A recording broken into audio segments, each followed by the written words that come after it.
Olur. Peki. Önce ben başlıyorum o zaman. Merhaba arkadaşlar, kanalıma hoş geldiniz. Adım Erkan.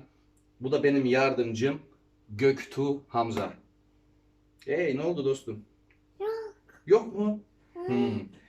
Arkadaşlar, kaliteli içerik üretmek için elimizden geleni yapacağız sizler için. Kanalımın içeriği genel anlamda kedi bakımı, kedinin ihtiyaç duyacağı malzemeler, vitaminler, işte veterinere gidildiği zaman yapılan aşılar, düzenli olarak yapılması gereken aşılar gibi konuları ele alacağız. Tabii bunun yanı sıra ara ara herhalde duruma göre bakacağız. Oğlumla beraber dışarıda belki birkaç video çekebiliriz sizler için.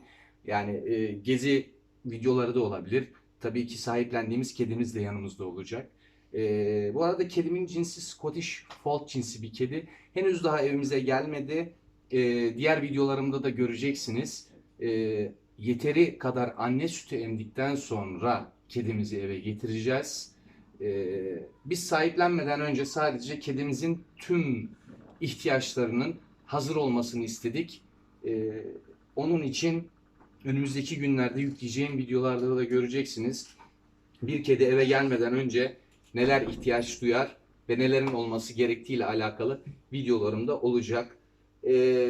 Dediğim gibi bu süreçte en büyük yardımcım oğlum olacak. Beraber bir şeyler yapacağız bakalım. Değil mi? Yok. Allah Allah, yapmayalım mı? Ha. Kedi ne zaman geliyormuş? Şey. Ne zaman? Haha, utandık. Utandık. Evet arkadaşlar. Dediğim gibi kanalıma lütfen abone olun. Kaliteli içerikler üretebilmemiz için bize destek olun. Biz elimizden geldiğince daha doğrusu ben ve oğlum elimizden geldiğince sizlere kaliteli içerikler üretip kedi beslenmesi ve kedilerin sağlık konumları, gerek duyduğu vitaminler hakkında bilgiler vereceğiz. Yıllarca kendim bekarken köpek ve kedi besledim. E, Bence bir ayrıcalık. Bunun haricinde zaten en büyük hedefim de oğlumun o hayvan sevgisi ile yetişmesi ve o bilinçte büyümesi. E, O yüzden ben aslında herkese bir kedi sahiplenmeyi tavsiye ediyorum. Ev içerisinde hem temizliği açısından hem de çocuklarla iletişim açısından çok faydalı olduğunu düşünüyorum. Ve çocuk gelişimi için de gerçekten bunu tüm samimiyetimden söylüyorum, çok önemli bir unsur. Benim büyük babam, yani babamın babasının çok güzel bir lafı vardı. Hiç unutmam. Hayvanları sevmeyen insanları da sevemez derdi. Çünkü onların canlı olduğunu unutmamamız gerekiyor. Onların da bizle beraber bu dünyayı paylaştığını ve yaşama hakları olduğunu unutmamamız gerekiyor.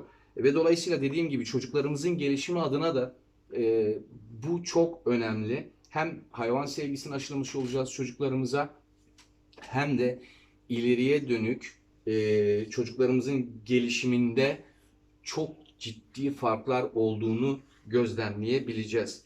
Biz heyecanla şimdi sahipleneceğimiz kedimizin evimize gelmesini bekliyoruz. Değil mi oğlum?